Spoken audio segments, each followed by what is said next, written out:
Bien, en el día de hoy vamos a trabajar un tema más de ciencias integrales de 12, recordando también a ustedes que en la plataforma todavía están las tareas asignadas, no las he cerrado. Todavía siguen abiertas para cuando ustedes deseen enviarme las asignaciones que todavía están pendientes, si tienen asignaciones pendientes, para que así yo pueda evaluarla y que ustedes tengan todas sus notas completas. Sin embargo, en el parcial sí ya lo cerré completamente, porque lo mantuve abierto por varios días seguidos. Bien, en el día de hoy vamos a tocar un tema importante sobre acerca de la teoría de la evolución. Hay teoría de origen de la vida, hay teoría de la evolución de las especies, son teorías que generan ciertas reacciones, cierta simpatía en los investigadores, cómo nosotros hemos evolucionado, cómo los seres vivos han evolucionado a través del tiempo, y que la evolución no para, siempre va a estar manifestándose en todo momento. Y también nosotros sabemos que el ser humano ha evolucionado a lo largo del tiempo. Y es por esto que en el día de hoy vamos a explicar acerca de las teorías de la evolución. Es importante reconocer los trabajos que se han hecho acerca de la evolución de las especies, acerca del origen de las especies, y los investigadores cada día buscan un porqué de las cosas, no paran, no paran hasta allí. La ciencia siempre va a estar al margen del desarrollo tecnológico a nivel mundial, y los investigadores cada vez se involucran un poco más en el proceso de las investigaciones científicas, porque quieren buscar una manera de que expliquen acerca de cómo se origina cualquier cosa, o cómo explicar un proceso, un fenómeno que ocurre en la naturaleza. Y es por eso que la evolución es algo muy importante, porque la evolución siempre se ha dado, porque sabemos que siempre nos han explicado que nosotros somos originados en nuestros antepasados, nuestros antecesores fueron como más parientes de los gorilas, de los monos. Eso no lo dice la historia, lo dice la ciencia, y así sucesivamente también pasa con otras especies que se originan de una para generar otra especie. Entonces, que había evidencia también de la evolución. Sí hay evidencia que usted puede ver, observar dentro de la evolución hoy en día. ¿Y cuál es evidencia? No sé si yo le he explicado acerca de las ranas, de las ranas. Si ustedes ven, las ranas en el estado embrionario se desarrollan dentro del agua, y ya cuando son organismos un poco más adultos, jóvenes, ya ellos van emigrando, ya no viven dentro del agua, sino dentro, afuera del agua, o sea, en la tierra. Y esto ha permitido que los investigadores sigan estudiando acerca de la evolución de las especies. Entonces, es una evidencia de la evolución. ¿Qué significa? Que primero el organismo se desarrolló en el agua para después pasar a organismos terrestres. Y esa es una evidencia de la rana, ¿no? Si ustedes ven, los renacuajos viven dentro del agua, y al final, ya al final, las etapas jóvenes, se convierte en organismos terrestres que ya no viven dentro del agua. Convierte en una rana adulta.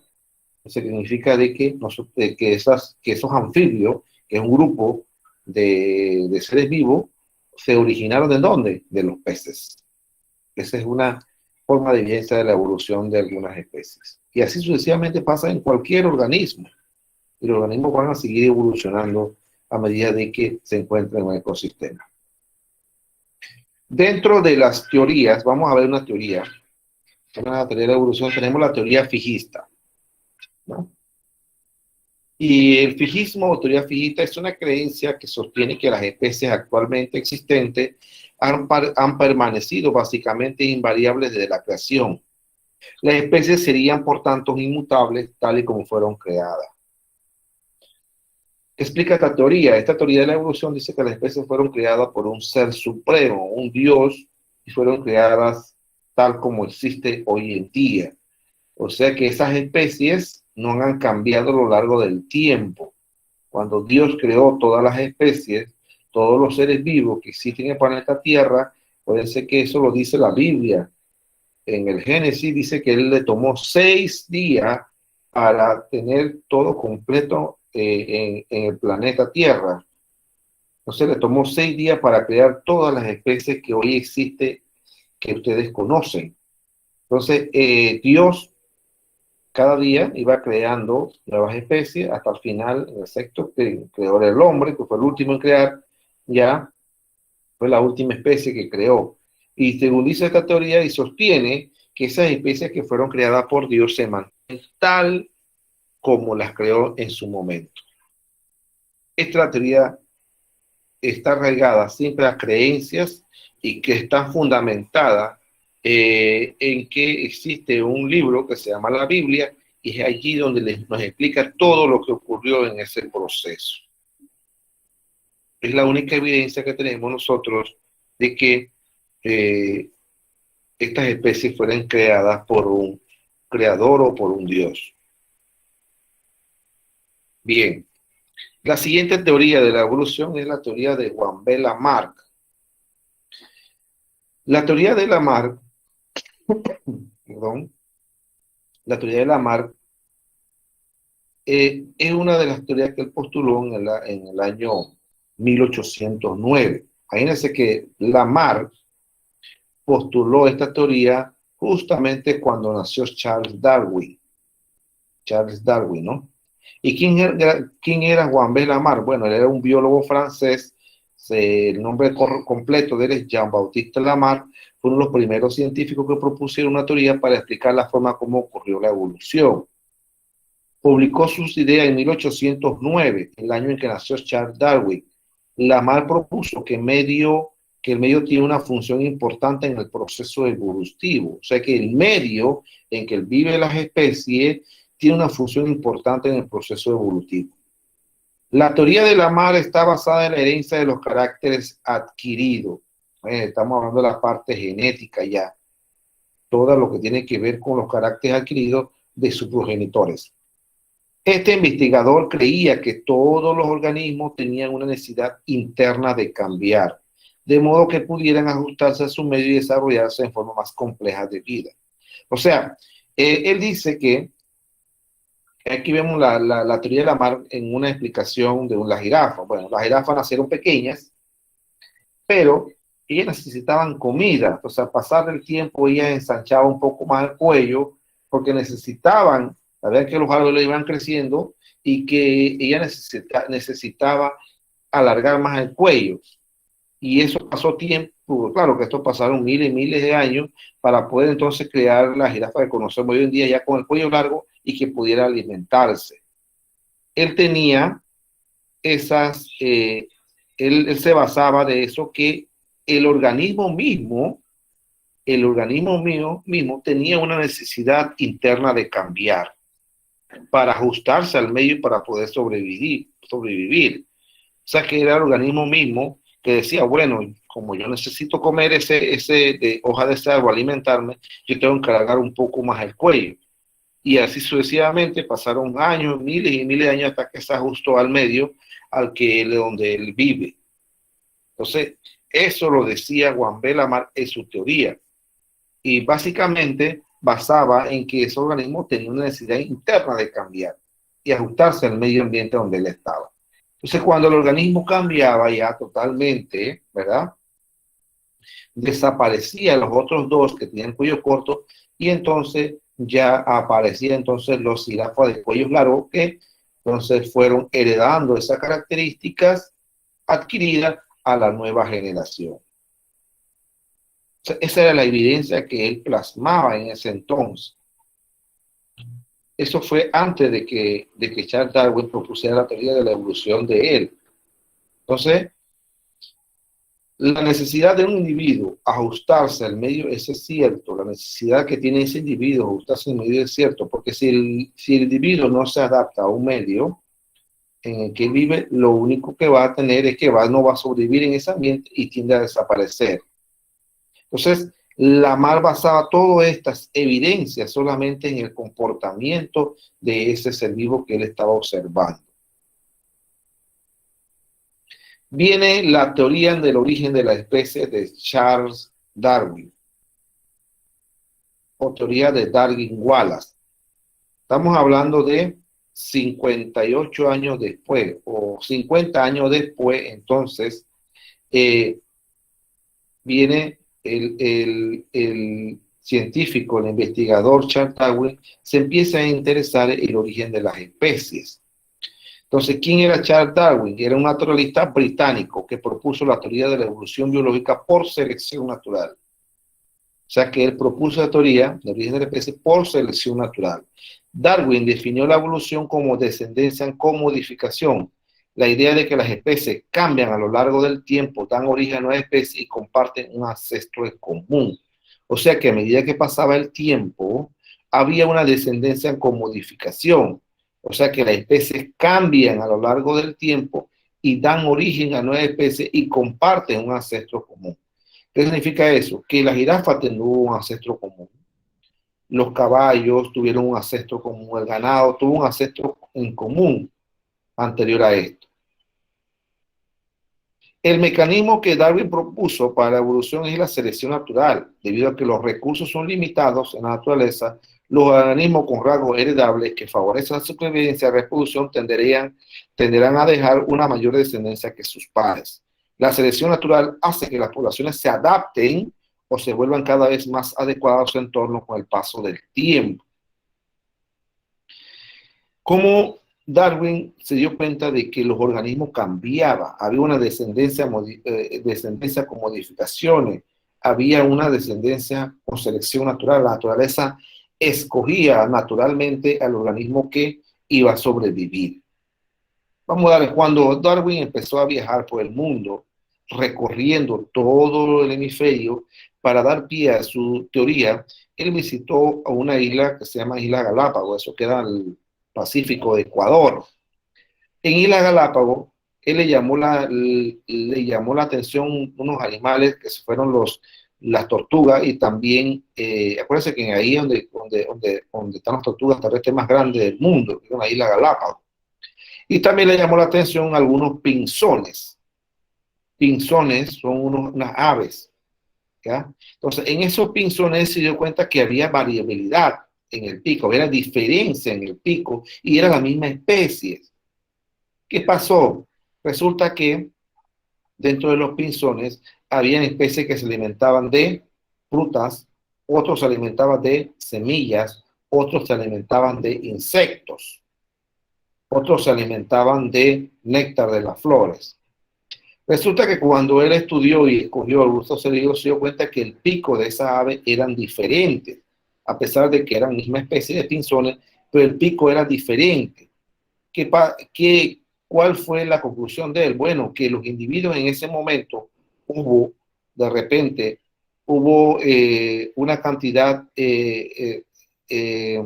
exacta o una cantidad minúscula de algunos de esos alimentos que consumían eso en el primer individuo, y significa de que tuvo que adaptarse a comer otro tipo de alimentos que él no estaba acostumbrado, y eso da pie a una descendencia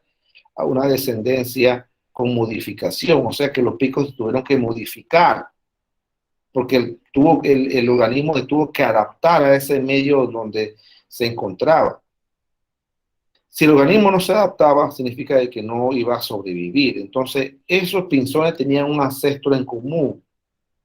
Y ese ancestro común da pie a que algunos se alimentan, a pesar de que la misma especie se alimentan de diferentes alimentos. Entonces, eso dependiendo de qué alimentos se estaban alimentando, asimismo cambiaba el pico. Entonces, él da pie de que de repente en ese momento, en el tiempo de la historia, en Isla Galápagos, de repente surgió que no había suficientes, por ejemplo, de suficiente cantidad de un alimento específico de la cual esas aves comían en ese entonces. Si las aves comían semillas, pero hubo una escasez de semillas, resulta que esa ave tuvo que adaptarse a comer otro alimento a la cual él estaba acostumbrado a comer. Entonces, al adaptarse, va a haber una modificación en la nueva generación de individuos que va a tener esa especie. Entonces, como ese individuo se alimentaba de semillas, resulta que se tuvo que alimentar de frutas. Pero ¿qué pasó en el tiempo y la historia? Las frutas también tuvieron una pequeña disminución de frutas y el organismo, misma especie, se tuvo que adaptar a comer insectos. Entonces hubo una modificación en ese momento, una vez en esa modificación, y los individuos que iban a tener iban a comer insectos porque ya no, había una escasez de semillas, o de, perdón, de frutas, había una escasez de frutas, usted sabe que el tiempo, el clima determina cómo van a hacer la producción, entonces hubo una escasez de fruta y ese individuo se tuvo que adaptar a comer insectos. Ya los nuevos individuos, los siguientes descendencias de esos individuos ya iban a tener los animales, la nueva descendencia tuvo que adaptar a comer insectos y ya el pico iba modificándose. Y eso sucesivamente ocurre en los animales. Y Charles Darwin propuso de que, bueno, de que los individuos cambiaban, pero que hay una descendencia con modificación y que esas especies cambian a lo largo del tiempo, ¿no? Eso no pasa de hoy para mañana. Eso pudo dar origen a miles de años y que esas nuevas especies van a compartir un ancestro en común. Entonces, eso era uno de los mecanismos de adaptación con lo que él hablaba. Como también cuando los recursos son limitados en la naturaleza. Por eso le decía que habiendo una escasez de un alimento a la cual eh, está acostumbrado a hacerlo, entonces se tiene que adaptar a ese medio para poder sobrevivir. Yo le tengo una breve explicación de lo que yo he hecho y he evidenciado. Yo tengo una niña que aproximadamente de 8 años, le gustan mucho los animales, para que usted vea. Y de repente en la ventana, como en la casa en la ventana, son oscuras, se ven como transparentes, de repente el ave no vio y se chocó por la ventana, pero no iba no se mató, quedó ahí, quedó como quebrado la patita, y era uno de esos pajaritos que comen semillas, le llaman allá los semilleros, le llaman así, semilleros, le dicen arrocerito, o sea, ese es el nombre de ellos, son unas aves chiquititas, negritas, y tienen el cuello blanco, para que usted vea lo que yo evidencié. Entonces, esa ave, yo le dije a la niña, no, que quería curarlo y todo, digo, no, vamos a meterle una caja, vamos a darle semillita de arroz para ver si él comía. Él no quería comer nada, porque me imagino como era un ave silvestre, estando en una selva, estar encerrado así no era su hábitat. Entonces, vengo yo, ella se lo lleva para otro lugar, para allá, para los lados del sur de Mariato, y allá no hay semilla, había las frutas. Entonces se lo dejó a la abuela para que lo criara ella. ¿Qué pasó? La abuela le empezó a dar guineo. Guineo, no le daba semilla, le daba guineo. ¿Qué usted cree que hizo el pajarito? Se estaba comiendo el guineo como si hubiera sido un perico. ¿Qué pasó allí?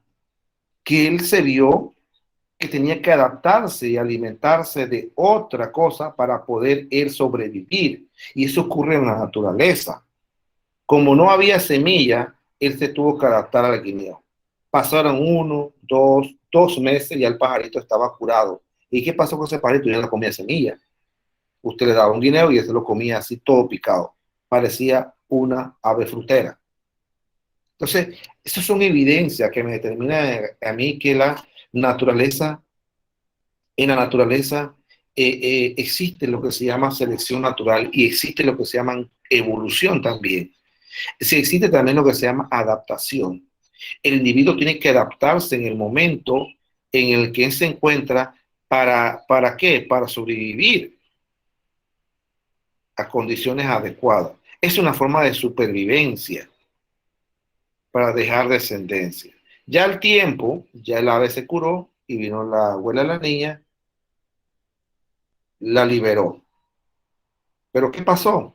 Ya la ave volvía solita por sí sola y ella la amarraba a guineo, pues dejaba guineo por ahí, iba a comer guineo. O sea que ya esa especie, mire usted cómo varió esa especie, ya no se alimentaba de semillas, sino de fruta. Así pasa en la naturaleza. Y si el organismo no tiene una adaptación, entonces ese organismo tiende a desaparecer o a morir. Y eso era la evidencia que él veía Darwin veía acerca de esas especies que él estaba observando. Entonces, cuando había una descendencia con recursos, cuando él propuso la evolución, la teoría de la evolución, el origen de la especie y el mecanismo de la selección natural, debido a los recursos ilimitados que se tienen en ese momento, los organismos con rasgos heredables que favorecían su supervivencia son los que iban a dejar descendencia de sus padres. Era la evidencia que tenemos aquí de la jirafa. Si ustedes ven, había varias jirafas pequeñas, había jirafas grandes.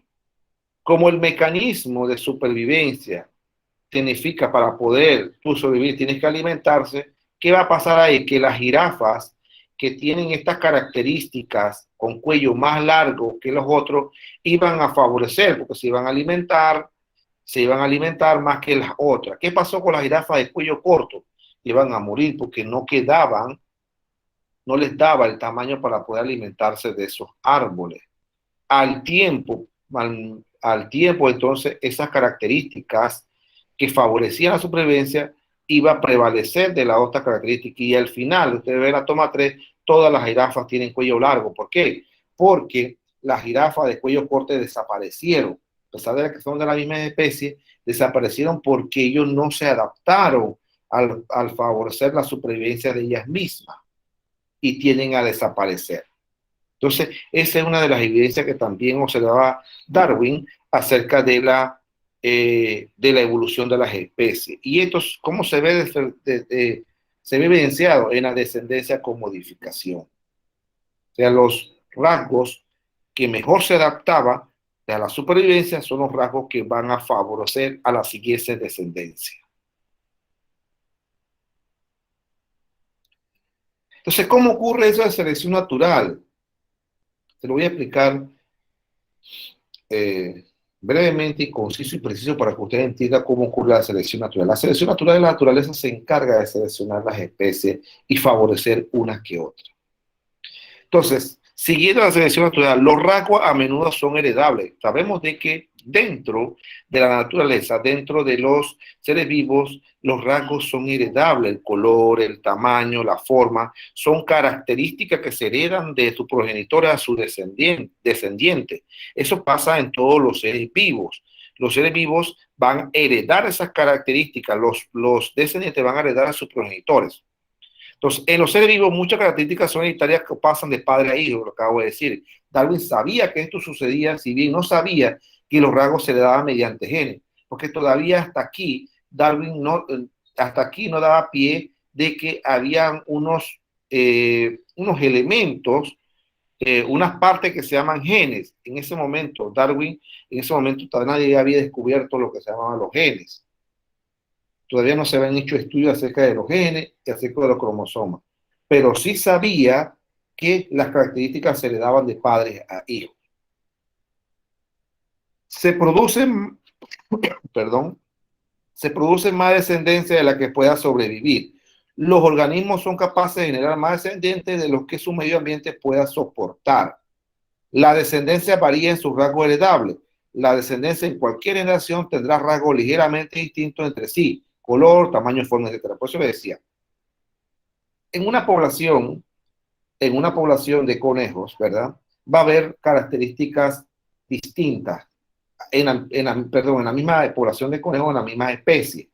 Si yo tengo una población de conejos, ustedes se dan cuenta que hay conejos de chocolate, hay conejos blancos, hay conejos blancos con chocolate. Hay una variabilidad del color de esa especie, ¿verdad? Ahí estamos claros. Entonces, esa especie de conejos tiene un depredador, que llaman los perros estos salvajes, los perros salvajes. Entonces, sus depredadores son los perros salvajes. Pero en un campo abierto, en una llanura, los perros salvajes se iban a comer a la población de conejos, que son de la misma especie, la especie de conejo, la de color blanco, porque eran más visibles en el medio en el que ellos se encontraban. Claro que la población de conejos chocolate era menos visible porque ellos se podían camuflajear con el pasto donde ellos se encontraban. ¿Y qué pasó allí? Que esa población de perros salvajes empezaron a matar todos los conejos blancos porque era lo que más se veía. Y fueron disminuyendo la cantidad de conejos blancos y se iban reproduciendo más cantidades de conejos chocolate. ¿Qué pasó allí? Que la selección natural se encargó de elegir las especies que mejor estaban adaptadas en el medio. En ese momento, los conejos de color chocolate. Como eran menos depredados se reproducían con mayor cantidad porque eran menos depredados. Sin embargo, la población de conejos blancos, como eran más depredados, iba reduciendo la cantidad de especies de ese color de conejo. Y se iba reduciendo poco a poco hasta cuando va a desaparecer esa característica de esos conejos. Y se va a prolongar la especie que mejor se adaptó al medio. Entonces, este mecanismo se llama selección natural. La naturaleza se encargó en ese entonces de seleccionar al organismo mejor adaptado. Eso pasa en todo momento de la naturaleza. Entonces, el organismo tiene que tener ciertos rasgos. Acuérdense que la variabilidad genética existe en cualquier población de especies. Porque usted no va a encontrar una población de conejos que todos van a ser iguales. Ahí va a haber variabilidad, blanco, chocolate, con color que va a salir. Igual pasa también en cualquier otros animales. Dentro de la misma especie hay una variabilidad del color, de pelaje y, todo, y de forma y tamaño. Entonces la naturaleza se encarga de seleccionar el mejor que esté adaptado. Aquí vamos a ver otro ejemplo. Cómo actúa la selección natural en el medio. Dice, una población de ratones se muda en una nueva área. O sea que, vamos a un ejemplo.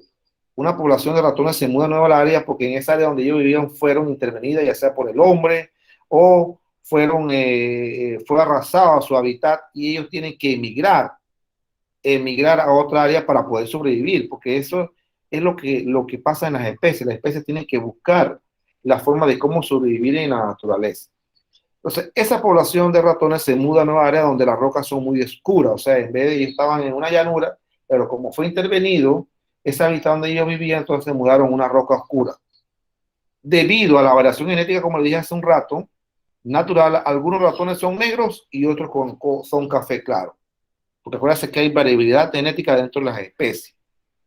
Entonces, dentro se dieron cuenta de que en ese momento, como estaba en una llanura, resulta que los ratones que eran chocolate o estaba una llanura, un pasto chocolate, resulta que había mayor cantidad de ratones café claro que ratones oscuros, o ratones negros, perdón, ratones negros.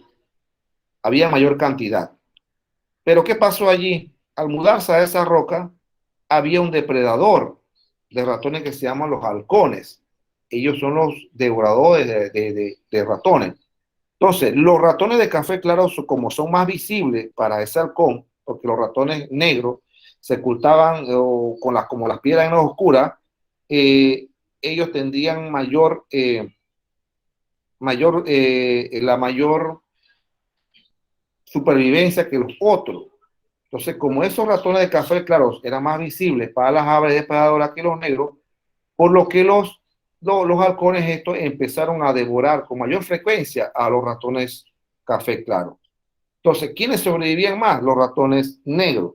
Los ratones sobrevivientes alcanzaban la edad reproductiva y dejaban descendencia. Entonces, como había menos cantidad de ratones chocolates o café claro, resulta que menos descendencia iba a tener, mientras el que más sobrevivía iba a tener mayor descendencia. Al cabo del tiempo, resulta que la población de ratones negros iba en aumento. Sin embargo, la población de ratones café claro disminuyó hasta que llega un momento en que desaparece. Entonces, es así como actúa la selección natural. También hay otra selección, la selección artificial. Ya cuando vienen a la selección artificial, ya es el hombre que interviene en ese hábitat para poder actuar de una forma diferente, ya que la naturaleza no se encarga, sino es el mismo hombre. Pero acá, entonces, en la selección natural, es la misma naturaleza que se encarga de seleccionar a la especie que esté mejor adaptada al medio. Y así va a suceder en todos los seres vivos, porque la naturaleza es parte de esto. La naturaleza actúa de una forma de que selecciona al organismo mejor adaptado. Entonces, así fue como Darwin explicaba el proceso de la selección natural dentro de su teoría de la evolución de las especies o de origen de las especies.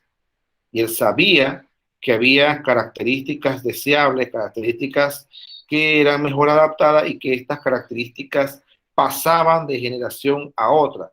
Sin embargo, él no sabía en ese momento de que habían elementos que se llamaban cromosomas, que habían elementos que se llamaban genes, que estaban dentro de esos cromosomas, y mucho menos que también existía un ADN, que eso se descubrieron en las décadas de 1900 para acá, donde ya en 1953, entonces Jane y Watson Crick dieron a pie a lo que era el estudio del ADN, que fue, imagínense, en 1950 que se viene ya a introducir la palabra ADN y ARN.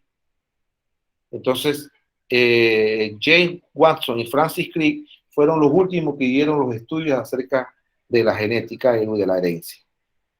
Así que esto es básicamente la teoría de las evoluciones, que explican cómo se originan las especies, cómo evolucionan las especies y cómo la naturaleza se encarga de seleccionar las especies mejor adaptadas que estén en ellas. Viene la última teoría, que es la teoría sintética de la evolución. Entonces, en la teoría sintética de la evolución casi tiene los mismos principios que sostenía la variación genética de Darwin, pero hay algo allí que ellos modifican. Los principios fundamentales de esta teoría sostienen que las especies contienen determinada variación genética que se produce por azar y no por necesidad de adaptación. Ya él cambia aquí. Acuérdense que Darwin decía que era por adaptación, ¿verdad? Pero la teoría genética de la evolución dice que no es por necesidad de adaptación, es por otras cosas que ocurren al azar, como cuál, por mutación y por recombinación. Uno de ellos, el de la deriva genética aleatoria, puede ser tan importante como el de la selección natural. O sea que esta teoría también está apoyada por muchos científicos. Y no está lejos de la realidad, porque la teoría sintética de la evolución dice que es por mutación y las mutaciones ocurren. Y es verdad, las mutaciones y las recombinaciones genéticas dentro de los seres vivos ocurren a diario.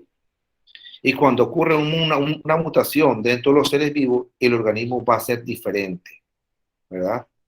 Si usted busca las mutaciones que se da a nivel cromosómico o a nivel genético, usted se va a encontrar que el organismo que sufre ese tipo de mutación va a cambiar, no va a ser igual a un organismo normal. Entonces, por eso que ellos se apoyan mucho en la parte de mutaciones y no se apoyan mucho por la necesidad de adaptación. O sea que si yo junto las dos teorías, estas dos últimas teorías, pienso que ahí sale algo, un juego importante que tiene que ver una con otra. Sí tiene, y para mí sería que sí tienen, las especies necesitan adaptarse, pero también las especies sufren mutaciones. Bien, ¿preguntas hasta aquí? No, profe. Bien. Vamos al taller número 6. Me van a explicar en clase cómo influyó el desplazamiento de los continentes, cómo influyó el desplazamiento de los continentes desde su formación hasta la actualidad en la evolución de las especies.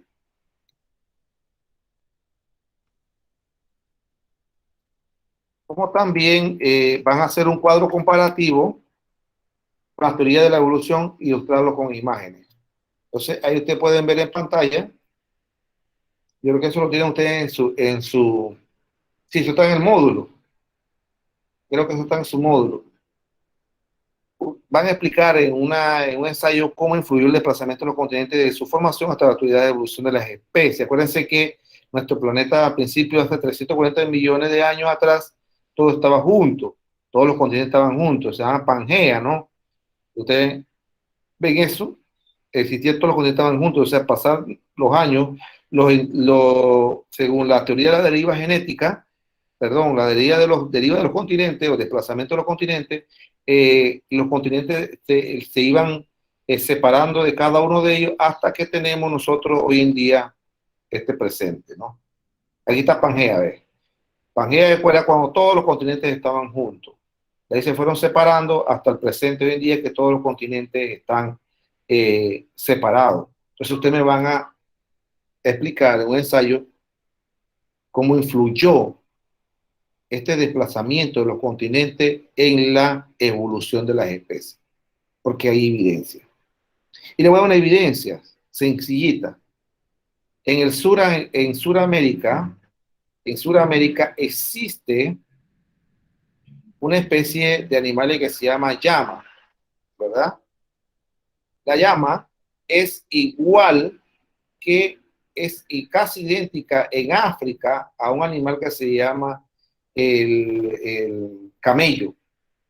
Si ustedes ven, buscan una llama o un camello, hagan la comparación y ustedes dan cuenta de que ellos tienen un ancestro en común. La llama de Sudamérica es casi idéntico al camello de África. ¿Qué significa eso? De que en un momento Sudamérica estuvo unida a África, pero al separarse, esos dos continentes, resulta que la llama tuvo que adaptarse en ese momento al medio donde ella estaba, en ese entonces Sudamérica.